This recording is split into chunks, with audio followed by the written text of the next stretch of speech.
Welcome back to my channel.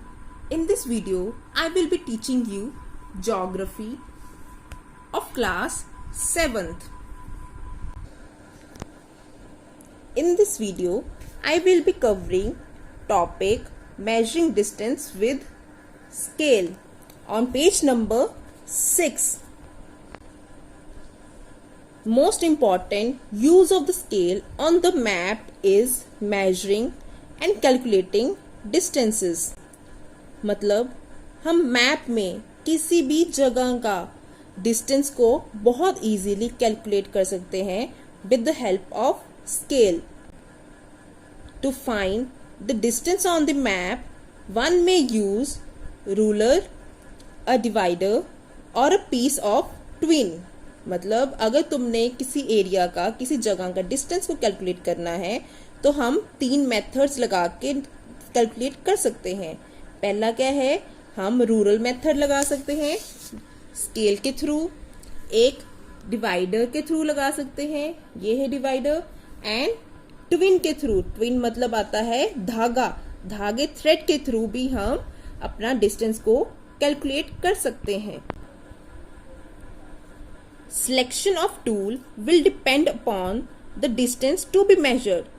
जो जिस तरीके का मेरा डिस्टेंस होगा उसी तरीके का मैं टूल को यूज करूंगी। फॉर एग्जाम्पल, अगर मेरा डिस्टेंस लीनियर टाइप है, लीनियर टाइप मतलब एक बिल्कुल स्ट्रेट लाइन आ रही है, तो मैं स्केल और डिवाइडर को यूज कर सकती हूँ। अगर मेरी डिस्टेंस कर्व्ड टाइप है, डिस्टेंस अगर रोड का मैं डिस्टेंस निकाल रही हूँ, अगर वो कर्व्ड टाइप है तो मैं थ्रेड मतलब ट्विन का यूज करके डिस्टेंस को प्रॉपरली कैलकुलेट कर सकती हूं। If the line is straight, अगर कहते हैं लाइन स्ट्रेट है, लाइन स्ट्रेट मतलब लाइन लीनियर टाइप है, स्ट्रेट है, अ रूरल और divider can be given a correct result. मतलब इन दोनों के थ्रू ही हमें एक सही जवाब, सही आंसर, रिजल्ट्स मिल सकते हैं। But if line is curved then each break in a curvilinear path is to be measured। मतलब अगर छोटा छोटा भी ब्रेक है, अगर हमारी लाइन कर्व्ड टाइप की है तो हमारा छोटा छोटा ब्रेक और छोटा छोटा कर्व को भी मेजर करना है। तो छोटे छोटे कर्व को कैसे मेजर करेंगे हम? Through twin method, through wire, ये सारे मेथड्स को लगा के ही हम इसका डिस्टेंस को कैलकुलेट कर सकते हैं। is to be measured with the help of divider or simply a thread or twin wire can be used। और जो मेरा अगला टॉपिक है वो है rural method. If you wish to find the distance between a 2 point on a map, then place a ruler, join the 2 points and measure the distance. Then using the scale of a given map, the actual distance on the ground can be easily calculated। मतलब अगर मैंने किसी road का, suppose को road का distance calculate करना है, तो हम अगर लाइन स्ट्रेट है तो हम स्केल के थ्रू रोड का डिस्टेंस प्रॉपरली कैलकुलेट कर सकते हैं। अगर हमने मैप में रोड का डिस्टेंस कैलकुलेट कर लिया तो हम एस्टिमेट कर सकते हैं कि हमारा ग्राउंड का डिस्टेंस कितना होगा विद द हेल्प ऑफ जो स्केल हमने यूज किए हैं ऑन दी मैप। मेरा जो सेकंड टॉपिक है वो है ट्विन मेथड। ट्विन मेथड का मतलब, ट्विन का मतलब होता है जो धागा, थ्रेड जो यूज कर रहे हैं उससे हम डिस्टेंस को कैलकुलेट करेंगे। The distance between the 2 point not along a straight line, but कहता है जो डिस्टेंस हमने कैलकुलेट करना है वो स्ट्रेट लाइन नहीं है, बट क्या है, curving road is found by using the length of a twin। मतलब अगर हमारी स्ट्रेट लाइन है तो सिंपली हम स्केल से डिस्टेंस को कैलकुलेट कर सकते हैं। अगर मेरी रोड कर्व्ड टाइप है तो हमने डिस्टेंस कैलकुलेट करना है तो हम ट्विन मेथड मतलब थ्रेड से डिस्टेंस को प्रॉपरली कैलकुलेट कर सकते हैं। थ्रेड से क्यों करते हैं? क्योंकि हमने हर कर्व का, हर एक कर्व का अपना डिस्टेंस में लेकर आना पड़ता है, तो तभी हमें actual distance on the ground मिलता है। अगर हमें थ्रेड में प्रॉपर एक्चुअल डिस्टेंस हमें पता लगेगा तो तभी हम ग्राउंड का एक्चुअल डिस्टेंस को मेजर कर सकते हैं। In this method the twine मतलब धागा may be placed on a line is to be measured. कहते हैं अगर कोई रोड को मेजर करना है, कोई रोड का डिस्टेंस को मेजर करना है या फिर किसी एक्सट्रीम के डिस्टेंस को मेजर करना है, तो हम क्या करेंगे, अगर हमें रोड के डिस्टेंस को मेजर करना है तो धागे को उसी के रोड के ऊपर हम चलाई जाएंगे, जहां जहां पर वो रोड जा रही है उसी के थ्रू हम कर्व देते देते हम उसको लेकर जाएंगे, तो उसी के थ्रू हमें distance of the road on the map पता लगता है। All the bends and the curves are carefully followed from the end to end. कहते हम धागे के थ्रू, थ्रेड के थ्रू हर एक कर्व को ध्यान में रखते हैं ताकि हर एक कर्व में हम डिस्टेंस में थ्रेड में हम ले सकें। Then the length of a twine is found and using the given scale it is converted into ground distance. मतलब अगर वो कहता है कि अगर तुमने थ्रेड के थ्रू मैप में जो डिस्टेंस मेजर कर लिया है तो फिर हम ग्राउंड का डिस्टेंस भी मेजर कर सकते हैं, क्योंकि हम अगर हम मैप के डिस्टेंस को कन्वर्ट करके ग्राउंड के डिस्टेंस में कन्वर्ट कर ले तो हमें ग्राउंड का डिस्टेंस बहुत इजीली मिल जाता है। और you can place the twin on the graphical scale given and correct it and convert it directly. मतलब अगर ग्राफिकल स्केल को यूज करके ही जो हमने डिस्टेंस जो मेजर किया है ऑन द मैप को हम प्रॉपरली कन्वर्ट कर सकते हैं to the distance on the ground. और जो अब मेरा थर्ड टॉपिक है वो है using a divider. In the divider method, a regular length of say 1 centimeter can be taken between the lengths of the divider.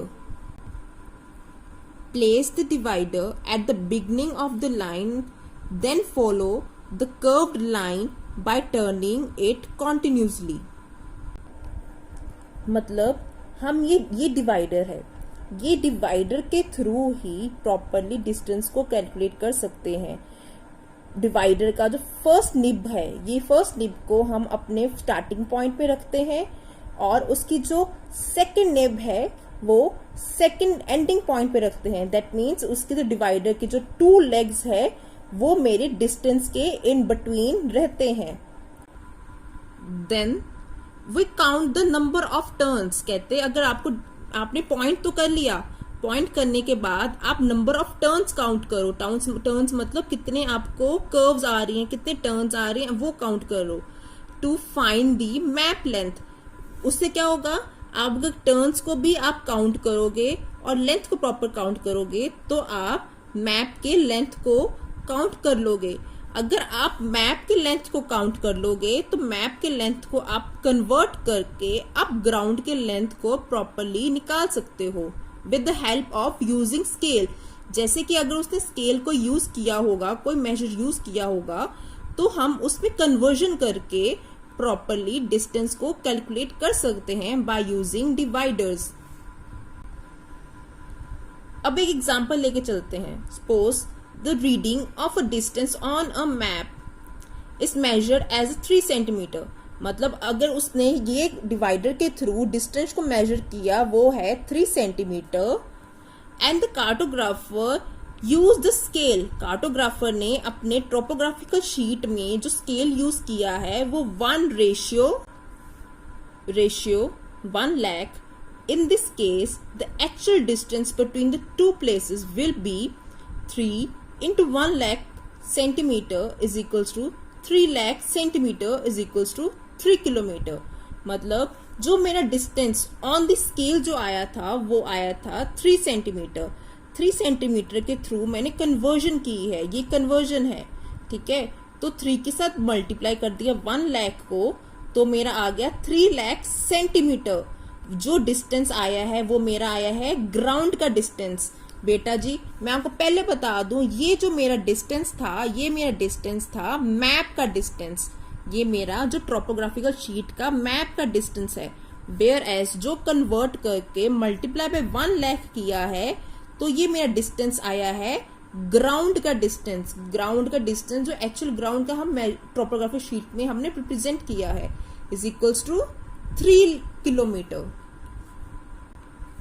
That means जो 3 लाख आया है इन सेंटीमीटर्स, ये ग्राउंड का डिस्टेंस है in centimetres, and actual distance on the ground है वो है 3 kilometres.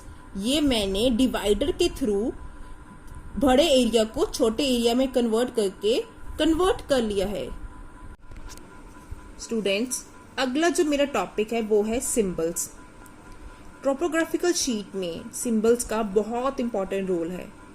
हर topographical sheet में डिफरेंट तरह के सिंबल्स को यूज किया जाता है to depict the different areas.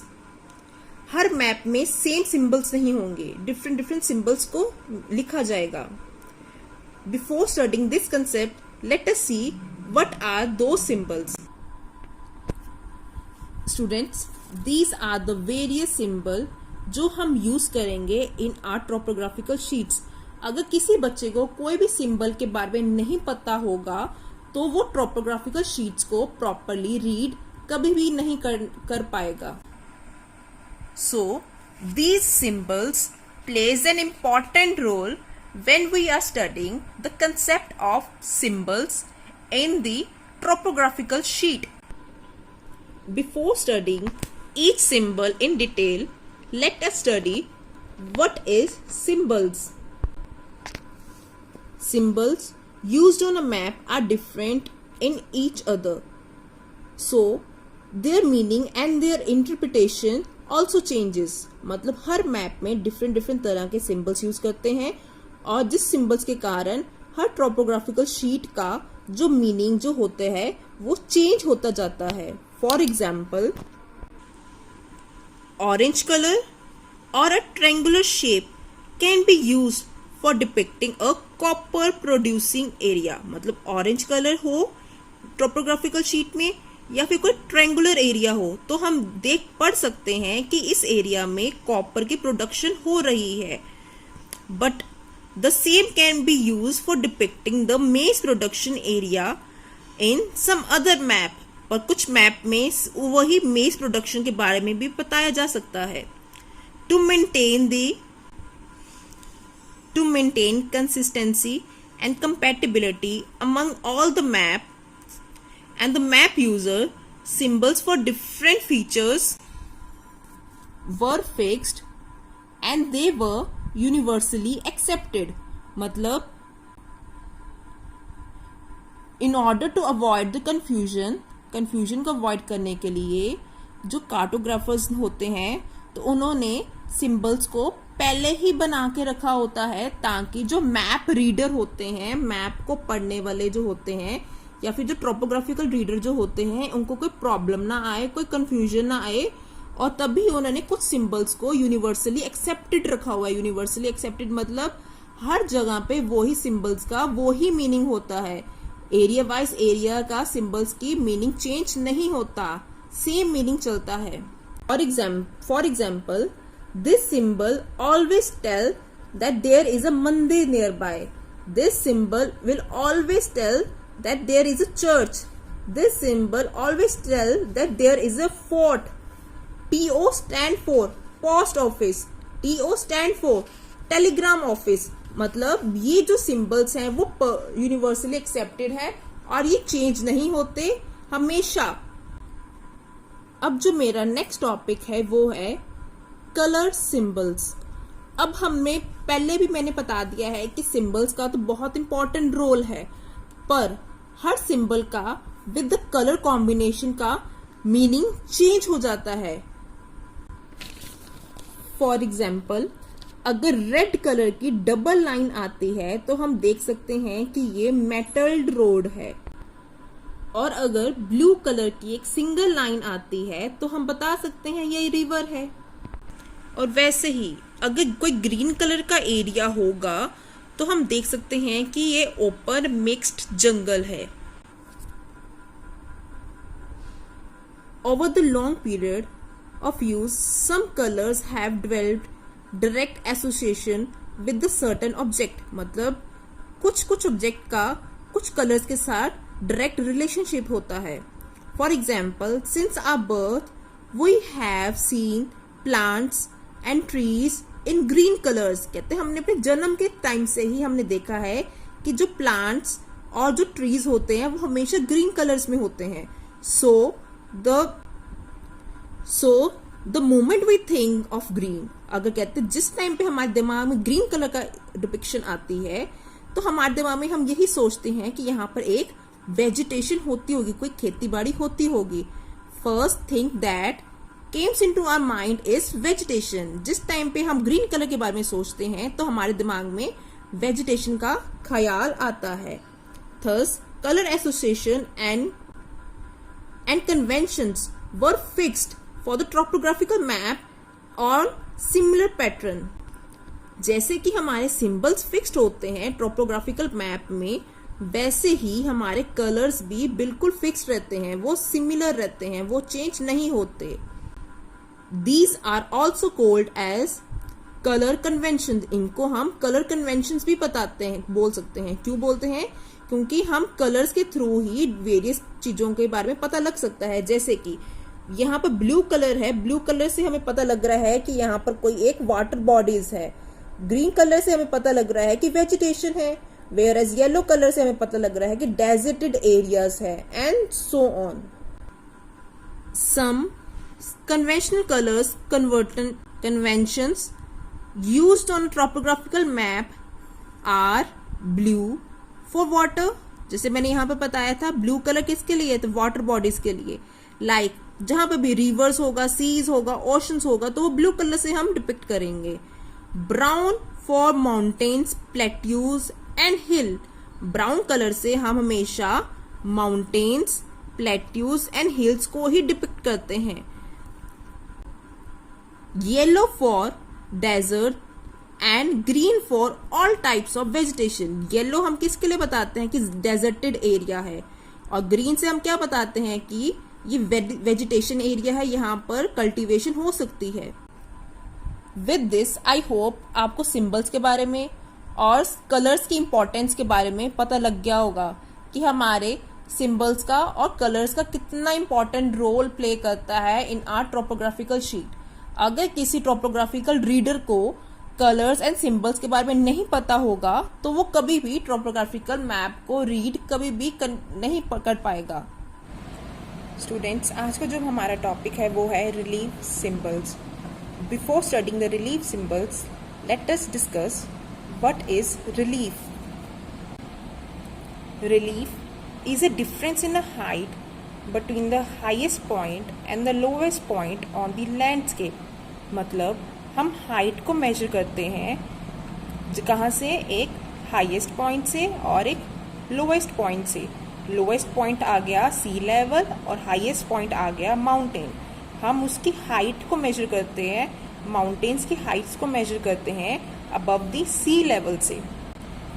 अब रिलीफ सिंबल्स क्या होते हैं? Relief symbols it is a symbolic representation. Symbols के थ्रू या लाइंस के थ्रू रिप्रेजेंट करना एक हाइट को ऑन अ टॉपोग्राफिकल मैप, वो होते हैं रिलीफ सिंबल्स। हम हाइट किसकी मेजर करते हैं? एक माउंटेन्स की वैली करते हैं, एक वैलीज की मेजर करते हैं ऑफ एन एरिया। ये जो रिलीफ सिंबल्स होते हैं ये कहाँ पर रिप्रेजेंट करते हैं, कहाँ पर हम दिखाते हैं? ये रिलीफ सिंबल जो होते हैं वो हम डिस्प्ले करते हैं on our topographical sheet. Topographical map में ही हम अपने रिलीफ सिंबल्स को प्रॉपरली दिखाते हैं। चलो अब आप अपनी बुक से पढ़ते हैं। On maps the relief features are shown by different symbols like hachures, hill shading and contours. अब जो हमारा नेक्स्ट टॉपिक है वो है hachures. Hachures are the short broken lines drawn in a circular way. Students, ये जो picture आप देख रहे हो ये हैचर्स की है, हैचर लाइन्स हैं। ये देख रहे हो, ये शॉर्ट ब्रोकन लाइन्स हैं और ये सर्कुलर वे में ही रिप्रेजेंट हुई है, एक पूरे सर्कल्स में ही रिप्रेजेंट करते हैं ये। ठीक है, ये ब्रोकन लाइन्स है, ये जॉइंट लाइन्स नहीं आता, स्ट्रेट लाइन नहीं होती, ये ब्रोकन लाइन से ही रिप्रेजेंट होती है in a circular way. They represent the direction और स्लोप्स, मतलब ये बताती हैं कि उस जगह की ढलान कैसी है, उसकी, जैसे सपोज करो माउंटेन की ले रहे हैं तो माउंटेन की ढलान कैसे है. If hatches are drawn close to the each other to show steep slope, that means अगर लाइंस एक दूसरे के पास पास में हैं तो हमारी स्लोप क्या होगी, स्टीप है. For showing the gentle slope, thin lines are drawn which are quite apart from each other. जैसे कि अगर लाइन एक दूसरे के पास में है, बहुत क्लोजली इम्पैक्ट है, तो हमारी लाइन कौन सी होगी, स्टीप स्लोप होगी. अगर मेरी लाइन अपार्ट है, दूर है और दूर है एक दूसरे से, तो वो क्या होगी, जेंटल स्लोप हो गई. मतलब ये जो एरिया है ये स्टीप स्लोप एरिया है and this area is gentle slope area. Gentle slope area क्यों है, यहाँ पर जो डिस्टेंस है, जो लाइंस का जो डिस्टेंस है वो अपार्ट है, दूर दूर है. और ये कौन सा एरिया स्टीप स्लोप एरिया क्यों है, क्योंकि यहाँ पर जो लाइंस है वो क्लोजली इम्पैक्ड है, एक दूसरे से साथ में कनेक्टेड है. Hill shading.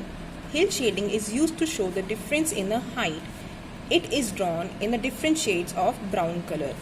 ये हिल शेडिंग की फोटो है. हिल शेडिंग के थ्रू भी हम हाइट को प्रॉपरली मेजर कर सकते हैं. यहाँ पर जो हाइट मेजर होती है वो different shades of brown colour से होती है.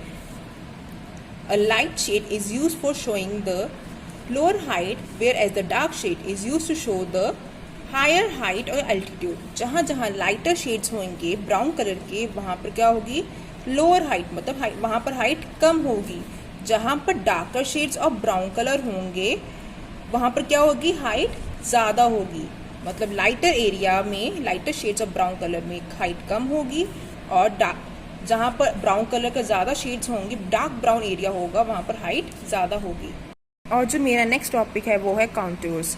काउंटूर्स are the imaginary lines which join the place of the same altitude on a relief feature of map.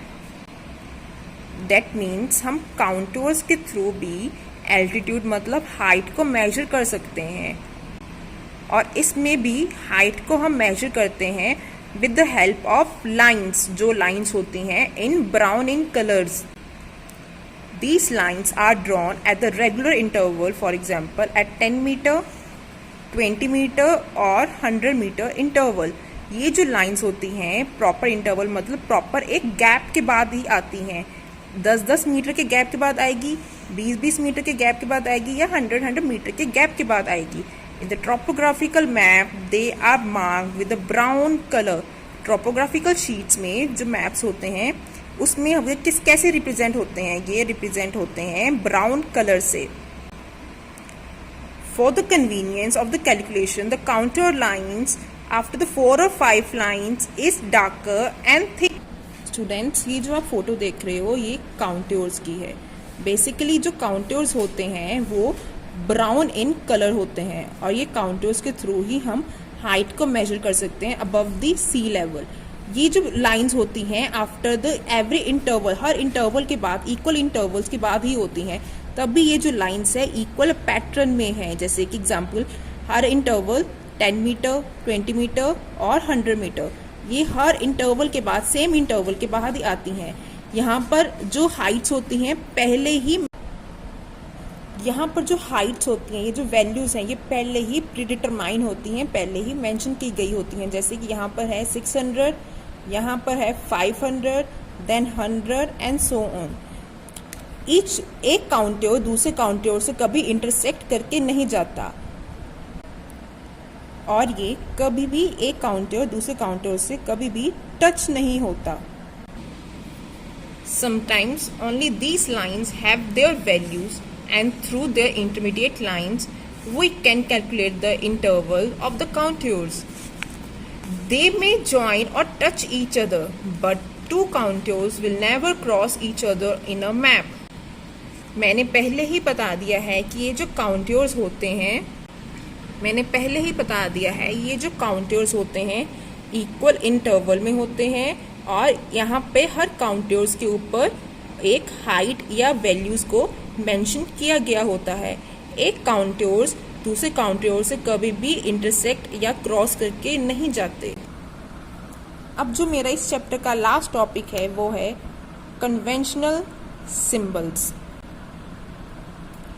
Conventional signs are used for the natural, man-made, and social cultural features in a topographical map. Are combined or are combination of lines, dots, texture, colors, spacing, orientation, and alphabets. Students, ये हमारे सारे conventional signs हैं. यही sign जो होते हैं वो topographical sheet में रिप्रेजेंट होते हैं in order to display physical, man-made, natural और social cultural features of that area. ये जो conventional signs होते हैं कभी dots के थ्रू, different colors के थ्रू या spacing या alphabets के थ्रू भी represent किया जाता है. जैसे alphabet आ गया PO, that means it stand for post office. Dots stand for the scattered or dispersed settlement. Sometimes they are used alone and sometimes in combination. कभी कभी ये जो सिंबल जो है अकेले यूज होते हैं या कभी कभी ये इन कॉम्बिनेशन मतलब एक दो सिंबल्स को कंबाइन करके हमारी उस जगह के फिजिकल फीचर को रिप्रेजेंट करते हैं. The study and the understanding of these symbols is a must for the interpretation of the topographical map. मतलब हमें इस हर सिंबल्स की प्रॉपर नॉलेज होनी चाहिए अगर हम टॉपोग्राफिकल मैप को रीड करने जा रहे हैं. हर टॉपोग्राफिकल रीडर को इस मैप की प्रॉपर इंफॉर्मेशन प्रॉपर नॉलेज होनी चाहिए. Thus, the topographical maps are the very important tool for the geographical study. मतलब किसी एरिया की स्टडी करने के लिए ये टॉपोग्राफिकल मैप बहुत इंपॉर्टेंट टूल है, बहुत अच्छा एक काम प्ले करता है, रोल प्ले करता है, क्योंकि इसी के थ्रू हम उस एरिया के physical features, man made and social culture features के बारे में हम प्रॉपरली जान सकते हैं. They are use by the diversified people for the different purpose. So their fundamental features, their basic elements and the conventional symbols should be studied throughoutly. ये जो conventional symbols हैं ये क्यों लगाते हैं टॉपोग्राफिक शीट्स में, क्यों दिखाते हैं, ताकि उस एरिया के जो फिजिकल फीचर्स है वो प्रॉपरली और थ्रू आउटली स्टडी की जाए, प्रॉपरली पढ़ा जाए कि यहाँ पर क्या है क्या नहीं है. The interpretation of the economic activities, social structure, development level,